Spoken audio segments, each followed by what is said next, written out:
Richard granal की के जो इंटरव्यू आया उनका, और उन्होंने बड़ी बातें की। क्लासरा साहब, अभी हम इससे पहले बात कर रहे थे, राना सनाउल्लाह ने जो है वो एक शो में बैठे हुए थे वो, और उन्होंने कहा कि ठीक है, अगर वहाँ से इतना प्रेशर आएगा और वो कहेंगे कि खान साहब को छोड़ दें तो हम भी डिमांड कर देंगे कि आफिया सिद्दीकी को छोड़ दें। उस पर फिर उन्होंने आगे ये भी कहा कि जब उन्होंने सुना है कि जब शकील आफरीदी वाला टाइम था तो बड़ा प्रेशर आ रहा था कि वो हमारे हीरो हैं और उनको रिहा किया जाए, तो हमने एक स्टांस लिया था स्ट्रॉन्ग, और हमने कहा था कि ठीक है, फिर आप भी हमारी जो बेटी हैं आफिया सिद्दीकी उनको छोड़ दें। और तो हमने एक स्टैंड जो है वो लिया था। फिर कहा जाता है कि जब हम न्यूक्लियर प्रोग्राम लॉन्च कर रहे थे तब भी हमने एक स्टैंड लिया था। उन वक्तों में इस वक्त में क्या कोई फ़र्क है कि हम स्टैंड लेंगे नहीं लेंगे? क्या लगता है? बड़ा अहम सवाल है, और दो तीन बड़े इसमें अहम सवाल। एक और भी मौका था जो पाकिस्तान में बहुत बड़ा दबाव आया था, शायद हम वो भूल गए हैं। वो 11 या 10 महीने के लिए सलाला पे जब अटैक हुआ था, ये नेटो फोर्सेस ने, अमेरिकन का हमला आया था, हमारे 28 या 30 फौजी शहीद हुए थे उस पर चोटी पे। उस वक्त हमने नेटो की सप्लाई जो थी ना, हमने वो कर दी थी, रोक दी थी, और 11 महीने तक अमेरिकन ने बड़ा जोर लगा के देखा था कि आप इसको खोलें, और हमारे यहाँ से कंटेनर्स जाते थे जो भी उनका खाने पीने का सामान जाता था। तो 10-11 महीने तक पाकिस्तान ने कहा जब तक आप सॉरी नहीं करेंगे, मादरत नहीं करेंगे, हम आपको ये नहीं देंगे। और अमेरिकन से माफ़ी मांगने पे तैयार नहीं थे, उन्होंने कहा माफ़ी हम नहीं मांगेंगे। तो ये 10 महीने डेड लॉक रहा था। जनरल कियानी उस वक्त आर्मी चीफ थे, ये पीपल्स पार्टी की हुकूमत थी, उस वक्त की बात बता रहा हूँ। उसको पूरे का पूरा 10 महीने दबाव को इन्होंने बर्दाश्त किया था। और अमेरिकन ने बाद में सॉरी तो नहीं कहा था, कोई रेग्रेट कोई इस तरह के कोई सॉरफुल को अल्फाज यूज़ करके उन्होंने वो बात की थी। सो पाकिस्तानी स्टेट का जो उस वक्त मौक़िफ़ था वो बड़ी हद तक अमेरिकन ने माना था। ऐसे शकील अफरीदी की बात जो कर रहे हैं, शकील अफरीदी के लिए सेनेटर्स आए थे यहाँ पे, इनके वफद आए थे, उन्होंने आके बातें की थी, रिक्वेस्ट की थी, पेंटागन ने, सेंटकॉम ने, सब ने की कि भाई हमारा हीरो है। तकरीरें हुई थी कांग्रेस में, उन्होंने नहीं दिया था, आज तक नहीं दिया उन्होंने वहां पे। अब तीसरी जो हमने देखी, हाँ एक उन्होंने चीज अचीव की थी, रेमंड डेविस वाली जो हुई थी, जना पाशा उस वक्त DGI थे, और उस वक्त जनरल मेरा ख्याल कियानी जो है ना वो वहां पे थे सारी। उस वक्त लियोन पेनेटा वो CIA के चीफ थे, उन्होंने शुजा पाशा को बकायदा बुला के कहा था। उसकी जो अपनी बुक में उसने उसमें लिखा है, वर्दी फाइट्स में, उस लियोन पेनेटा ने बड़ा पूरा चैप्टर लिखा है कि मैंने जनरल शुजा पाशा साहब को बुलाया और मैंने कहा जनरल साहब वापस जाएं और मुझे रेमंड डेविस जो है ना मुझे डिलीवर करके दें, अगर उसको कुछ भी हुआ तो आप लोग जिम्मेदार होंगे। वो यस उस दबाव पे किया गया था, वो सारी की सारी इन्होंने चीजें की थी। अच्छा, एक और अगर न्यूक्लियर वाली बात भी हम देख रहे हैं, बाज़ दफा होता है किसी का, अब हालात डिफरेंट क्या है जो आप कह रहे हैं जी, दो चीज़ों की वजह डिफरेंट है। सम टाइम आप कहते हैं किसी का ब्लफ कॉल कर लिया जाए कि ठीक है, जब क्या करेंगे हमारा, वही होता है ना, अभी आप शकील अफरीदी पे नहीं माना, सलाला पे नहीं माना, और फिर पता वही चला कि अमेरिकन ने ऐसा कोई बहुत बड़ा कोई आप पे कोई एक्शन नहीं लिया। तो सम टाइम आपको कुछ ज्यादा थ्रेट कर रहा हो ना, तो you call a bluff, okay fine. अब इंडियन हमें ये पता क्या कहते हैं, अब हमारे यहाँ ये उस पर क्योंकि मीडिया में नहीं आता, पाकिस्तान का हमेशा से एक स्टांस था कि अगर हम पे कोई अटैक हुआ है ना, हमारा न्यूक्लियर डेटरेंट है और हम आपको हिट करेंगे, मतलब जब भी किया। इसलिए हमने कभी वो फर्स्ट न्यूक्लियर साइन नहीं किया उनके साथ के नो, ये पैक्ट होता है ना, नो मतलब है कि आपने पहले अटैक नहीं करना। पाकिस्तान ने नहीं किया हुआ, ये कह के कि अगर हम पे अटैक हो हमारा तो वह डिफेंस है।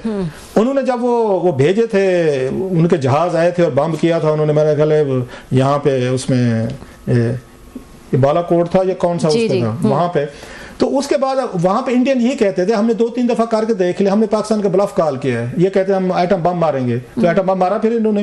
वो कहते हैं कि हमने फिर, क्योंकि पाकिस्तान कन्वेंशनल वार से बचना चाहता है, वो हमेशा पाकिस्तान का ये रहा कि हम एटम बम पे उस पर स्ट्रेटेजिक अपने एसेट उस पर जाएंगे, अटैक पे जाएंगे। ये अलग बात है कि पाकिस्तान ने दोबारा वही उनको मैचिंग रिस्पांस दिया और हमारे भी गए प्लेन गए, उन्होंने वहां पे बम करके आ गए, उन्होंने भी कोई नुकसान नहीं किया था, हमने भी कोई नुकसान किया। लेकिन इंडियन ने समझते हैं कि हमने इनका ब्लफ कॉल कर लिया। ऐसे इसराइल और ईरान का ब्लफ हमने देखा अभी रिसेंटली, ये कहते जी उनको तबाह कर देंगे, वो कहते हम कर देंगे, हम हमला नहीं कर सकते, वो कहते आप नहीं कर सकते, एक दूसरे के ब्लफ उन्होंने भी कॉल कर लिए। सो फिर अगर ट्रंप साहब वाला ब्लफ आपने कॉल करना है तो कर लेंगे भाई, चलो आप कहते हैं हम नहीं करते रहा, तो ट्रंप साहब क्या कर सकते हैं? ये बड़ा सबसे ज्यादा ना, मेरा ये ख्याल है, माई व्यू, मैक्सिमम वो 2-3 काम कर सकते हैं। ऑलरेडी उनके सैंक्शन लगे, जो बड़े काम थे हम वो भी नहीं कर सकते। ईरान से पाइपलाइन आनी थी, आज तक हम नहीं बना सके, इतना हमें नुकसान हुआ, पैसे हुए, हमें जुर्माने पड़े। वो जो 2-4 ज्यादा काम कर सकते हैं, ये बैलिस्टिक मिसाइल पे है, अमेरिकन अपनी पाबंदियां लगा सकते हैं। यस, वो ड्यूटीज बढ़ा सकते हैं, हमारी एक्सपोर्ट जो जाती है उनको, वहाँ पे 8-10 अरब डॉलर की है टेक्सटाइल की, उसको किया जा सकता है। वो प्लस अब IMF में, यस मैं समझता हूँ रोल है उनका बहुत बड़ा, पिछली दफा अमेरिकन ने हमें क्लियर करा के दिया था, उन्हीं की वजह से हुआ था। आपका FTF वगैरह जो है वहां पर उनका भी रोल है, वेस्टर्न क्योंकि कंट्रीज आ जाएंगे सारे, उसमें यूरोपियन बैठे हुए हैं और स्पेशली उसमें यूरोपियन यूनियन को ऑलरेडी कंसर्न्स हैं। लेकिन अब पाकिस्तान के पास ऑप्शन क्या होंगे इन केस ये अगर ये सिनारियो होता है कि हम अगर ये स्टैंड उस पर लेते हैं, तो फिर चाइना आपके साथ, ये भी उनको फिक्र है वैसे अमेरिकन को जहन में रखें कि वो पाकिस्तान को नहीं जाना देख सकते कि ये चाइनीज, ईरानियन और रशियन कैंप में चला जाए। मतलब ऑलरेडी ये आप अफोर्ड नहीं कर सकते। हमारी भी कुछ यहाँ पे खित्ते में थोड़ी सी अहमियत है यहाँ पे कि नॉर्थ कोरिया आपको नहीं बनाया जा सकता, आपको ईरान नहीं बनाया जा सकता बिकॉज ऑफ आपको और मुस्लिम कंट्रीज, सऊदीज हैं, UAE हैं, चाइनीज हैं और दीगर ममालिक के साथ आपके तल्लुकात है। लेकिन सवाल यह कि क्या आपको इस लेवल तक ये चीज़ों को जाने देना चाहिए? आपको लोकल उनके साथ एंगेजमेंट करनी चाहिए या उनको उनके साथ बैठ के डिलाग करना चाहिए, या Pakistan is more important than Imran Khan? कि पाकिस्तान को रिस्क पे डाले बगैर कि IMF का आप लोन खराब करें, FTF का करें, तल्लुकात खराब करें, बैलिस्टिक मिसाइल के नाम लेके अपने पे सैंक्शन लगाएं, इज इट वर्थ? क्या ये वर्थ है कि आपको खान साहब को ठीक है केसेस हैं अदालत में, रिहा कर दें, हुकूमतें बनानी थी हमने बना लिए, 2 नंबर 10 नंबर का निकाल लगे लें खान साहब धरने वो निकालते रहे, आपका क्या जाता है? एक तो आपकी एक स्ट्रेटजी ये भी हो सकती है। So there are certain options कि आपने उनके साथ बैठ के रिहा करना है, मुल्क बचाना है, लोग बचाने, ईगो में नहीं पड़ना, या ब्लफ कॉल करना है कि नहीं जनाब जो करना है कर लो, देखी जाएगी, या फिर आपने अपने दोस्तों के साथ चले जाना है, चाइनीज हैं, सऊदीज हैं या बाकी आपने बुला के उनको देखना है कि वो क्या सपोर्ट आपको कर सकते हैं। So it's a bit complex, इतना आसान नहीं है बैठ के दावे कर देना। मैं कहूँ कि अमेरिकन क्या कर लेंगे, वो कर सकते हैं। और स्पेशली ट्रंप साहब की क्योंकि शख्सियत ऐसी है, उनके बारे में कहते हैं कैन बुली, उन्होंने चाइनीज को, ये प्रेसिडेंट को भी कर सकते हैं, वो प्यूटन को भी कर सकते हैं, और नॉर्थ कोरिया वाले को भी कर सकते हैं, वो ईरान को भी कर सकते हैं। उन्होंने अपनी शख्सियत ऐसी बना ली है कि मैं जो यार के हर एक के साथ I can get a business अगर डन। ये शख्सियत की क्योंकि आपने बात की है, तो रिचर्ड ग्रेनल ने कुछ मवाजना भी किया है ट्रंप का और खान साहब का। उन्होंने कहा कि वो आउटसाइडर हैं ट्रंप की तरह, मतलब कि वो रिवायती सियासतदान जो हैं वो नहीं है, इसलिए उनको पसंद करते हैं वो रिहा किया जाए। फिर उन्होंने ये भी कहा कि उन पे भी करप्शन के बहुत से झूठे इल्ज़ाम हैं और इस तरह के झूठे इल्ज़ाम हैं जो ट्रंप पे भी हैं। तो ये मवाजना कैसे देख रहे हैं आप? बड़ी अहम चीज़ है। अच्छा वो आपने पूछा मुझसे, मैं अभी अमेरिका में आते हुए ना, मैंने अगर जो सबसे मेरी बड़ी शॉपिंग होती, किताबें होती है मेरी, बार्न्स नोबल पर जाकर सबसे बड़ा मेरा खर्चा वही होता है, या मेरा बेस्ट टाइम मैं वहीं गुजारता हूँ। बड़ी खूबसूरत किताबें अमेरिका में छपती हैं। अभी 2 रिसेंटली आई हैं, बिल क्लिंटन की आई है और उनकी बेगम साहबा की, हिलरी की आई है। दोनों ने लिखा है कि व्हाइट हाउस से जब निकले हैं ये जो हो गए बिल क्लिंटन जो है, जब व्हाइट हाउस से निकले तो फिर इस 23 साल इनके कैसे गुजरे हैं। उन्होंने पूरा उसका बुक का नाम सिटीजन, तो उन्होंने पूरा अपने 23 सालों का ना वो लिखा है कि मैं इसके बाद जिंदगी मैंने 23 साल कैसे गुजारी है। तो हिलरी ने इसी तरीके से लिखी, वेरी मतलब वंडरफुल बुक है, मस्त है। तो मैं जहाज में आते हुए ना ये पढ़ता आया हूँ मैं, ये जो बिल क्लिंटन की आधी से ज्यादा मैंने पढ़ ली, उसमें बाकी चीजें छोड़ दें। अब अमेरिका का माइंडसेट देखें, अमेरिका के यहाँ किसी का ये पता चल जाए जब वो नॉमिनेट होते सदारत के लिए और उनका प्रोसेस शुरू होता है स्पीचेस का सारा, कि इसने बैठ के कॉलेज दौर में कुछ चर्च का सिगरेट पिया था, वो इतना बड़ा स्कैंडल होता है कि उसको विड्रॉ करना पड़ता है। कोई थोड़ा सा उसमें कोई हैरासमेंट का चार्जेस लग जाए, कोई उस पे कोई ऐसी चीज आ जाए।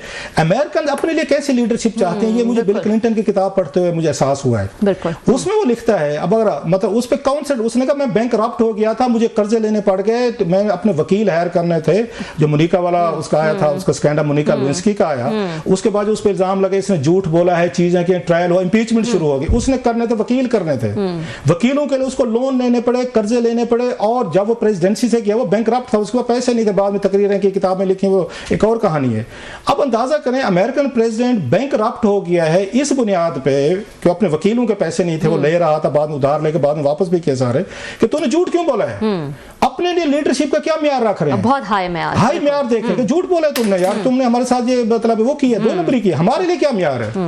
हमारे नजदीक वो समझते हैं कि पाकिस्तान का कोई लीडर, मैं आपको 3-4 बताता हूँ, वो कहते हैं ये करप्शन नहीं होती, ये सियासी विक्टिमाइजेशन है। मसलन मैं ज्यादा लंबा नहीं जाता, नवाज शरीफ साहब जो थे, उनको जब अगेन यही बिल क्लिंटन साहब आए थे, वो जनाब मुशर्रफ से मिले, उन्होंने कहा जनाब इनको फांसी नहीं देनी, जैसे आपने भुट्टो साहब ने कंपनी को दे दी थी, उनका भी रोल था। वो सऊदी जब उनको लेकर गए, उनको फेयर इनफ, उनको कहा इनको छोड़ना है, आप छोड़ें, केसेस क्या है, इल्जामात क्या है, वो नहीं है। मियां साहब के 5 बड़े आजमों में जदादे हैं, ऑफशोर कंपनीज हैं, सब कुछ है, हमने वो चट्टा कट्टा हमने देख लिया। उनको वो नहीं समझते कि मियां साहब करप्ट पॉलिटिशियन है, वो बिल क्लिंटन भी नहीं समझता, वो उनके एडमिनिस्ट्रेशन भी नहीं समझती। बेनजीर भुट्टो साहब, आसिफ अली जरदारी साहब, बेनजीर भुट्टो साहब पे उस नेकलेस के आपको याद होगा जनीवा में केसेस भी चले, इन पे जरदारी साहब पे इन पे मनी लॉन्ड्रिंग $60 मिलियन का, उसके लिए कौन वो डील करवा रहे थे, कंडोलीजा राइस और मार्क रॉयल ग्रांट डील करवा रहे थे जनाब मुशर्रफ से, क्योंकि वो करप्शन नहीं समझते थे, वो कहते थे सियासी प्रिजनर है। सेम गोज फॉर इनके इमरान खान साहब के लिए, इन पे जो इल्जामात हैं, मतलब देखा जाए, हम तो देख चुके हैं, अमेरिकन के नजदीक वो सियासी इल्जामात हैं। क्यों? वो पाकिस्तान में वो रिवायत समझते हैं ना, वो अदालतों पे ट्रस्ट करते हैं ना, एस्टेब्लिशमेंट पे करते हैं ना, हमारे मीडिया पे करते हैं ना, पार्लियामेंट में करते हैं। वो कहते हैं नहीं, ये सारे कंप्रोमाइज्ड हैं, ये तो इंसाफ कर ही नहीं सकते, यहाँ के जजेस भी नहीं कर सकते, इन्वेस्टिगेटर भी नहीं कर सकते, ये 2 नंबर नहीं। लिहाजा जो लीडर भी जेल में जाते हैं, खान साहब आर्मी मंडी में जाके करोड़ों रुपए के तहत बेच दें, वो मलिक रियाज से पैसे ले रहे हैं, वो डोनेशन ले लें, वो हीरे की अंगूठियां ले लें, उनके बेगम साहबा, उनके ये करप्शन ही नहीं है। सो ना नवाज शरीफ को करप्ट समझते थे, ना बेनजीर भुट्टो साहब को समझते थे, ना जरदारी को, ना इमरान खान साहब को। क्राइटेरिया क्या है? ये सारे पॉलिटिकल प्रिजनर हैं। लेकिन अगर बिल क्लिंटन ने एक झूठ बोल दिया है वहां पे, तो वो उसकी इंपीचमेंट पूरी दुनिया को लाइव दिखाइए। सो रिचर्ड साहब को ये कहना मेरे लिए हैरान कौन नहीं है कि अमेरिकन पाकिस्तान में हर लीडर को जो करप्शन करके पकड़ा जाता है, क्योंकि प्रोसेस है यहाँ पे, उसको यही समझते हैं कि जनाब कि नहीं ये सियासी इकदाम है। सो इमरान खान साहब भी सियासी प्रिजनर हैं, बेनजीर भुट्टो साहब भी थी, जरदारी भी था, नवाज शरीफ साहब भी थे। एक छोटा सा ब्रेक। लेकिन बिल क्लिंटन कहते हैं जनाब कि मैंने अगर एक झूठ बोला, एक छोटा सा मामूली सा, पाकिस्तान लोग हंसेंगे इस बात पे, इवन मुनीका वाले स्कैंडल पे लोग हंसेंगे, यार ये कोई बात थी, अगर प्रेसिडेंट साहब का कोई बातचीत चल रही थी, आप लोगों ने स्कैंडल बना दिया।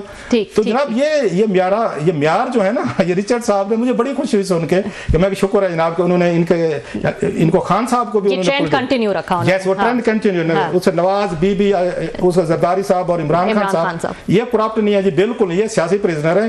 बिल क्लिंटन ये मुजरिम था जिसने झूठ बोल दिया था, छोटा सा मामूली सा हमारे नजदीक, तो उन्होंने पूरे का पूरा ट्रायल किया उस गरीब का।